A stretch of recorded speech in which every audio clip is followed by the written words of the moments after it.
Hello, and welcome to Patch Math, where today we are going to patch your math knowledge on multi-step inequalities. In this case, I went ahead and brought up the only fact that makes solving multi-step inequalities different than solving multi-step equations. And that is during our solving steps, if we are multiplying both sides by a negative number or dividing, I missed that little word there, pardon.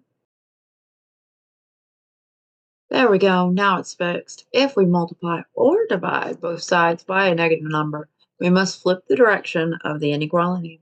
I'm just going to jump right into it. I went ahead and uploaded a cleaner version of the problem to the whiteboard. In this case, what's going to really help you on this problem is recognizing where we have invisible parentheses. They pop up a lot, actually. So here we're going to want to put our invisible parentheses right there. And these other ones aren't needed, but it's important to show them anytime you have a fraction bar with more than one term in the numerator and or denominator. There are invisible parentheses grouping those terms together. So it's important to notice that here.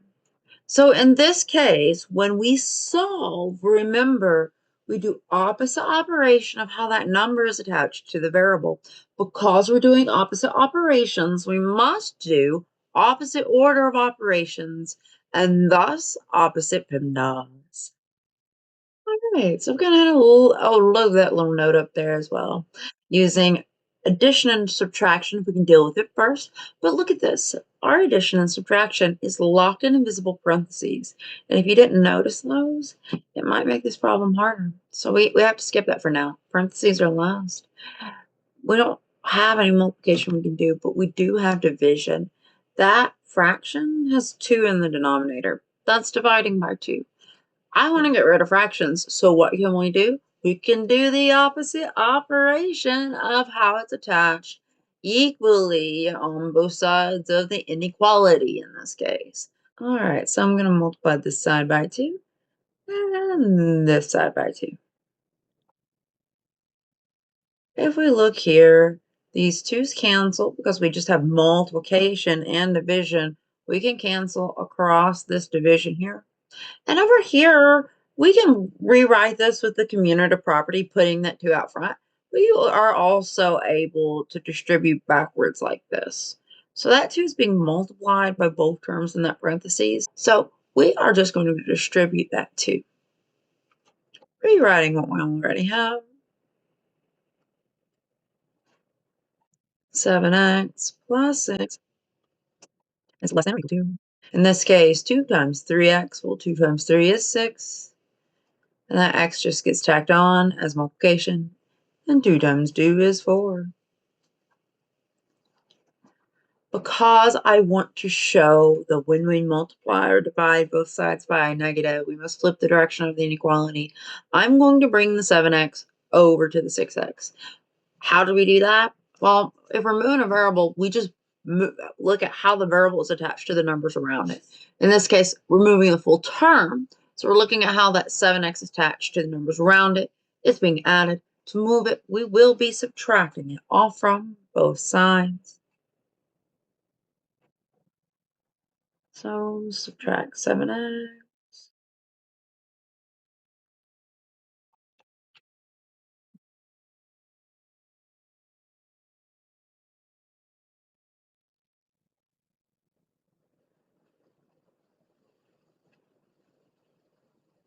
These cancel. That was the point.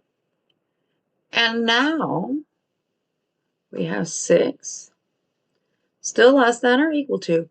But here we have 6x minus 7x. That is a 7x. And 6 minus 7 is negative 1. So that's negative x or negative 1x. I'm actually going to put the 1. I think it's going to help us see what's going on here. Now, I highly recommend that you don't normally take this pathway. You want to try to avoid negatives if at all possible. Now we have the variable in one spot. We can launch back into our solving steps by doing the opposite operation. In this case, we do have addition and subtraction. We can do first in opposite order of operations. So we subtract 4 from both sides. Cancel here. In this case, we are left with 2 is less than or equal to negative 1x. At this step, the only thing that we can do is undo that negative 1 attached to the x. Well, it's attached by multiplication. So we're going to divide it off. Be careful. Don't let the sign confuse you. That is attached by multiplication. Opposite of multiplication is division. And here we are. We must flip that inequality. It's like the first thing that I do. I don't want to forget it. It's one of the most common things that students will forget. Now, there's a nice proof as to why this is true. If you're patching your math knowledge, you don't care about that. All right, so 2 divided by negative 1 is negative 2. 2 divided by negative 1 is negative 2, and one day I'll get it written. And these cancel, and we have x is less than or equal to negative 2. You do read in the direction of the variable and away. So you start at x less than or equal to negative 2. We can write this the other way around if we want. Now, we have a solution set. It's not just one single solution. And if we visually want to see what that solution looks like on a number line, here is 0, negative 1, negative 2. Because this is, if you're doing multi-step inequalities, I'm assuming you learned open and closed dot by now. In this case, we have we have x is less than or equal to negative 2. So that or equal to does mean we will have a solid dot at negative 2.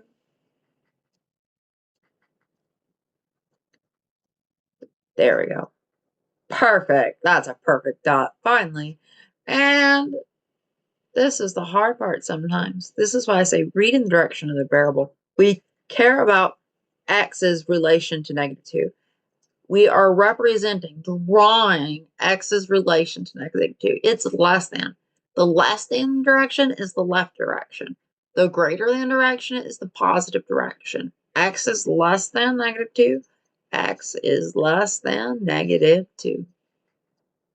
All right, I just put a little squiggle there so it's easier to see. And that line represents, that dot and line represents your solution set. So if we go back, to the original problem, it says select all the values that are solution to the inequality. That's all values that are represented right here. If we want to go ahead and bring that up to make our lives easier to have that visual, we will see that yes, x can equal negative 2. That's what that closed dot is about. Can x equal 2? No, it cannot. 2 is all the way over here. We're nowhere near 2. Can x equal 3? No, it cannot. Can x equal 0? No, it cannot. 1, same thing. Negative 3? Yes, it can, because negative 3 is less than negative 2. And can it equal negative 1? No, because negative 1 is greater than negative 2. And these are the only 2 options. All right. Well, your math knowledge has just been patched over multi-step inequalities and paying attention to when we multiply and paying attention to when we multiply and divide both sides by a negative number. All right. Well, thank you so much for your time.